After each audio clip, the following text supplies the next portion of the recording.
গল্পটা খজুরা নগরের, যা উত্তর ভারতের মধ্যভাগে পড়ে।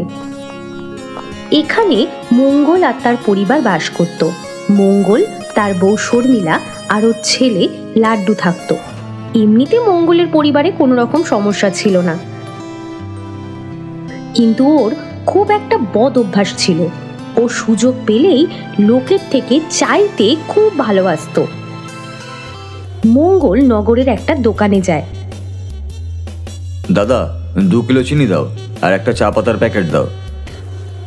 কি জানি আজকে মঙ্গল টাকা দেবে কিনা, আবার না সকাল সকাল ঠকিয়ে দেয়। মঙ্গল, আমাকে কাল সকালে সব জিনিস আনতে যেতে হবে। চিনি আর চা পাতা দুটোই ফুরিয়ে গেছে, আজকের জন্য ছেড়ে দাও, কালকে তুমি পেয়ে যাবে। আজকে মাইনে পেয়েছিলাম, ভাবলাম তোমার থেকে জিনিস নিয়ে যাই। ঠিক আছে, ছাড়ো, বাদ দাও, আমি অন্য কোথা থেকেও নিয়ে নেব। এটা শুনে দোকানদার বলে, দাঁড়াও মঙ্গল, দাঁড়াও, আমি গুদামে দেখি যদি কোনো জিনিস থাকে। তখনই দোকানদার গুদাম থেকে চিনি আর চা পাতা নিয়ে আসে আর মঙ্গলকে বলে, নাও, তোমার জন্য এই কটা জিনিসই ছিল, নিয়ে যাও। ধন্যবাদ দাদা। বেরোলো তো এবার জিনিস। টাকা আমি এটিএম থেকে তুলে কালকে তোমাকে দিয়ে যাব। এখন আসছি। আর জিনিস নিয়ে চলে যায়।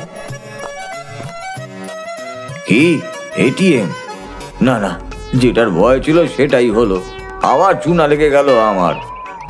ফেরার সময় মঙ্গল একটা মিষ্টির দোকানে যায়। বাহ, গরম গরম জিলিপি বাজছে দেখছি, এটা তো লাড্ডুর খুব পছন্দের। কিন্তু টাকা খরচা না করে কি করে নেব, দেখি কি করা যায়। দোকানদারের কাছে গিয়ে মঙ্গল বলে, দাদা, আমার টাকা রাস্তায় পড়ে গেছে, তোমরা কেউ কি দেখেছো? পুরো 2000 টাকা ছিল। আজকে ছেলের জন্মদিন, মিষ্টি নিয়ে যেতে হতো বাড়িতে, কি জানি কোথায় পড়ে গেল। এখন আমি কি করব কিছুই বুঝতে পারছি না। দোকানদার নতুন এসেছিল, ও মঙ্গলের কার্যকলাপের সাথে পরিচিত ছিল না। ঠিক আছে দাদা, চিন্তা করো না, এখন তুমি মিষ্টি নিয়ে যাও, কালকে টাকা দিয়ে দিও। আমি মালিককে বলে রাখবো, তুমি একদম চিন্তা করবে না। কি সত্যি বলছো? কত ভালো মানুষ তুমি। দাও, তাড়াতাড়ি 2 কিলো জিলিপি দিয়ে দাও। দোকানদার জিলিপি প্যাকেটে ভরে মঙ্গলকে দিয়ে দেয় আর মঙ্গল ওটা নিয়ে চলে যায়। দোকানের মালিক মঙ্গলকে যেতে দেখে আর বলে,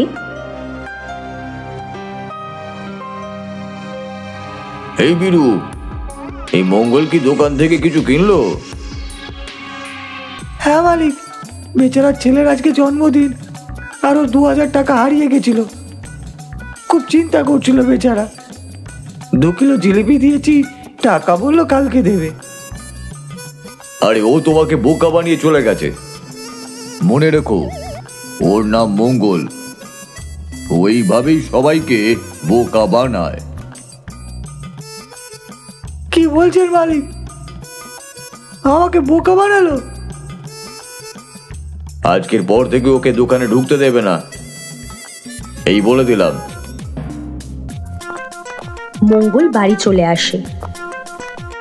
শর্মিলা, এই শর্মিলা, কোথায় গেলে সবাই? লাড্ডু কোথায়? এনে লাড্ডু, এতে গরম গরম জিলিপি আছে, খেয়ে নে সবাই, ঠান্ডা হয়ে যাওয়ার আগে। বাবা, তুমি জিলিপি এনে তো, আমার জিলিপি খুব পছন্দ। লাড্ডু খেতে শুরু করে। আজকে আবার জিলিপি নিয়ে এসেছো? নিশ্চয়ই কারোর থেকে চেয়ে, না হলে তাকে বোকা বানিয়ে নিয়ে এসেছো তুমি। তুমি আম খাও, দাম জেনে তোমার কি লাভ? হ্যাঁ, আজ পর্যন্ত মঙ্গল কি কখনো নিজের টাকা দিয়ে কিছু কিনেছে বলো? খাও, তুমি খাও। আহ, কি দারুণ খেতে, ফ্রিতে খাবার মজাই আলাদা। যাও যাও, আমাকে জ্ঞান দিতে এসো না তো। তোমাকে আমি বারবার বোঝাই, এইভাবে মানুষকে বোকা বানানোটা ঠিক না, কিন্তু তুমি বোঝোই না। যদি কখনো সমস্যায় পড়ো তাহলে কেউ তোমাকে সাহায্য করতে আসবে না, দেখো। যাও যাও, আমাকে জ্ঞান দিতে এসো না তো। জিলিপির স্বাদ দাও, খা লাড্ডু খা। পরের দিন মঙ্গল উঠোনে বসে গোপ কাটছিল আর লাড্ডু ওর পাশে বসে খাবার খাচ্ছিল। তখনই দুজন লোক আসে চাঁদা চাইতে। দাদা, আমাদের গ্রামে আমরা একটা গোশালা খোলার জন্য চাঁদা তুলছি। আপনার যেরকম সামর্থ্য সেরকম দিতে পারেন। কি চাঁদা? কিভাবে ভাগাবো এদেরকে? দাদা, আমার কাছে না খুচরো টাকা নেই, কিভাবে দেবো আমি? চিন্তা করবেন না দাদা, আমাদের কাছে খুচরো হবে। আপনার কাছে যা টাকা আছে আপনি দিন, যেরকম আপনি বলবেন আমরা সেরকমই চাঁদা কাটবো। ঠিক আছে, তাহলে আমাকে 500 টাকার খুচরো দাও, আমি এক্ষুনি নোট নিয়ে আসছি। লোকটা ওকে 500 টাকার খুচরো দিয়ে দেয়। তখনই পাশ থেকে একটা সবজিওয়ালা ঠেলা নিয়ে আসে। আলু, পেঁয়াজ আছে, ভেন্ডি নিয়ে যাও, উচ্ছে আছে, টমেটো নিয়ে যাও, টাটকা টাটকা সবজি হাজির হয়ে গেছে, সবজি নিয়ে যাও, সবজি।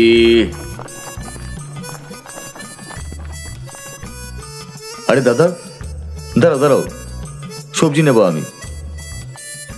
মঙ্গল সবজি নিতে যায় আর চাঁদা নিতে আসা লোকেরা দাঁড়িয়ে দাঁড়িয়ে দেখতে থাকে। এক কাজ করো, 2 কিলো আলু, 2 কিলো পেঁয়াজ আর 1 কিলো টমেটো দিয়ে দাও।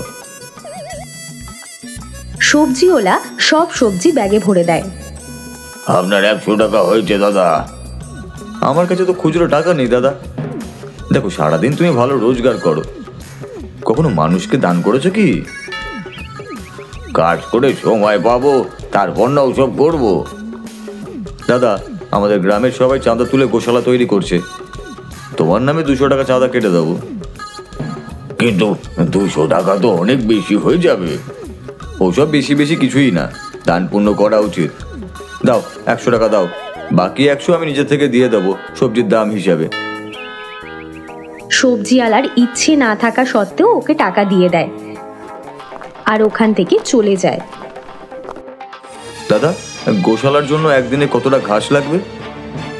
অনেক পশু থাকবে ওখানে, প্রত্যেক দিন অন্তত 500 টাকার ঘাস লাগবে। আপনার দেওয়া এই 500 টাকা আমি আমার কাছেই রাখছি, আর গোশালার জন্য ঘাস যেদিন গোশালা খুলবে সেদিনে আমি পাঠিয়ে দেব। ঠিক আছে? আপনাদের তো লাভই হলো, বলুন। ঠিক আছে, যেরকম আপনি ভালো বুঝবেন। এরপর ওরা ওখান থেকে চলে যায়। ওরা চলে যাওয়ার পর মঙ্গল শর্মিলাকে বলে, জানো শর্মিলা, আজকের দিনটা আমার খুব ভালোই যাচ্ছে। ঘরে বসেই লোককে বোকা বানাচ্ছি। বাহ মঙ্গল, বাহ, দারুণ বুদ্ধিমান মানুষ তুমি। তুমি জীবনেও শোধরাবে না। অন্তত চাঁদা নিতে আসা লোকগুলোকে তো ছাড়তে পারতে। কোথা থেকে আনবে 1 সপ্তাহের ঘাস তুমি? কোন ঘাস দেবো আমি? রাত চলে গেছে, কথাও চলে গেছে, আমি কোনো চাঁদার ব্যাপারে কিছুই জানি না। তুমি আবার বোকা বানাচ্ছ লোককে? হ্যাঁ বানাচ্ছি, তো তাতে কি হয়েছে? দেখো, সবজি আর টাকা সবই আমাদের, দেখছো তো কত বুদ্ধিমান আমি।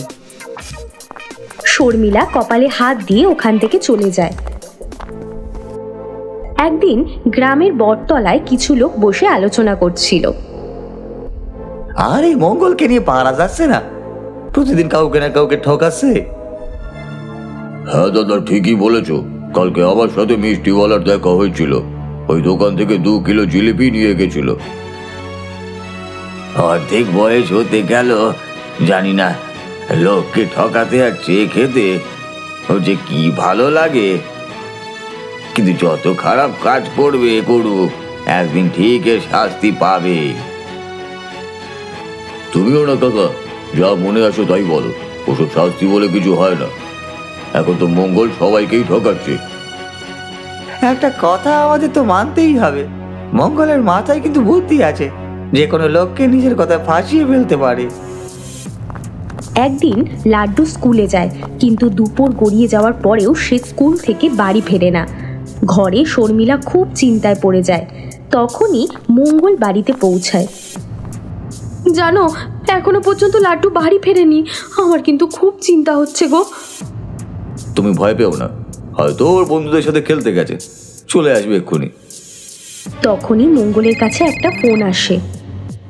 হ্যালো, আমি কালু গুন্ডা বলছি। হ্যাঁ, তুমি বলতে থাকো, আমি কি করবো শুনে। কার ফোন ছিল? হবে কেউ একটা, ওই কালু গুন্ডা বলছিল নিজেকে, হয়তো ভুল করে ফোন চলে এসেছে আমার কাছে। কি? কালু গুন্ডা আবার আমার ছেলেকে লুকিয়ে রাখেনি তো? তখনই আবার ফোন আসে। আমার কথা মন দিয়ে শোন, আমি জানি তোর কাছে অনেক টাকা রয়েছে। যদি নিজের ছেলেকে ভালোভাবে ফিরে পেতে চাস তাহলে পুরো 10 লাখ টাকা নিয়ে আমি যেখানে ডাকবো সেখানে চলে আসিস, ঠিক আছে? আমার কাছে তো এত টাকা নেই, আমি কোথা থেকে আনবো? সেই সব চিন্তা তুই করবি, আমি কি করব? যদি নিজের ছেলেকে জ্যান্ত দেখতে চাস তাহলে টাকা রেডি রাখিস। আমার ছেলেকে কিছু করো না, আমি টাকা নিয়ে আসছি। অন্যদিকে লাড্ডু গুন্ডাদের কাছে বন্দি থাকে। আরে ডালিওলা কাকু, আমার জন্য আলোকিত খাবার নিয়ে আতো, আমার পেট বলেনি। সর্দার, এই মোটা যদি এরকম ভাবে খেতে থাকে তাহলে আমরা ফতুর হয়ে যাব। সকাল থেকে 1000 টাকার খাবার খেয়েছি। আমাদের মোটা বলতো কেন? আমার পেটে নজর দিত কেন তোমরা?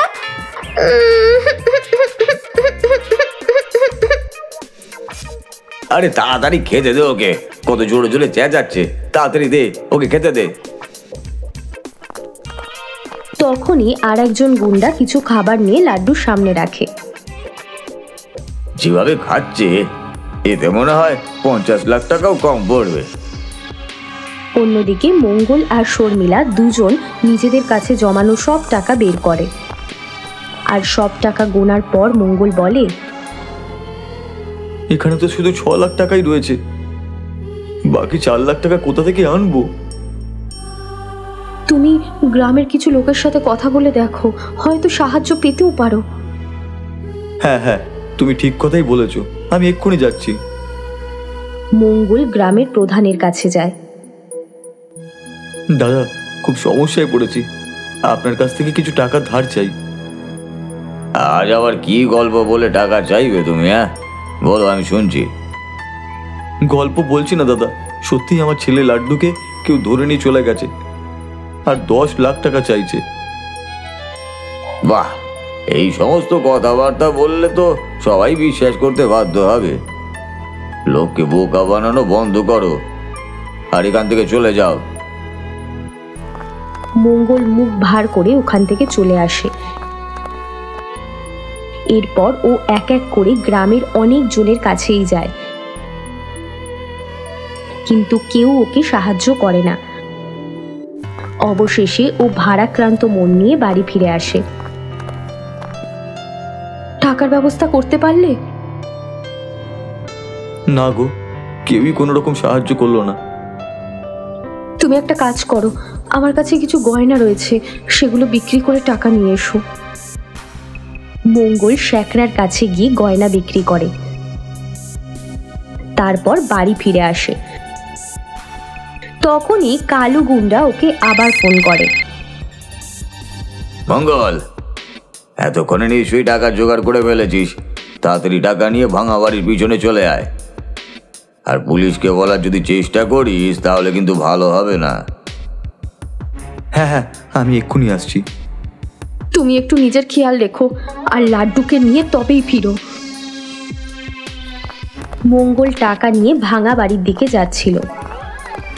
তখনই রাস্তায় ও মিষ্টি বিক্রেতাকে দেখতে পায়। এত তাড়াহুড়ো করে কোথায় যাচ্ছ মঙ্গল? পুরনো হিসেবটা মিটিয়ে যাও। আজ আমি তাড়াহুড়োতে রয়েছি, তোমার টাকা আমি 1-2 দিনের মধ্যেই শোধ করে দেব। আজকে আমি ছাড়ছি না, আগে আমার টাকা দাও, তারপর এখান থেকে যাও। তাড়াতাড়ি দাও দেখি। দোকানদার মঙ্গলের থেকে নিজের টাকা নিয়ে নেয়। 10 লাখ টাকা থেকে কিছু টাকা চলে গেল, এবার কি করব? এরপর মঙ্গল এগিয়ে যায়। কিছুটা চলার পর রাস্তায় মুদির দোকানি ওর পথ আটকে দেয় আর টাকা চায়।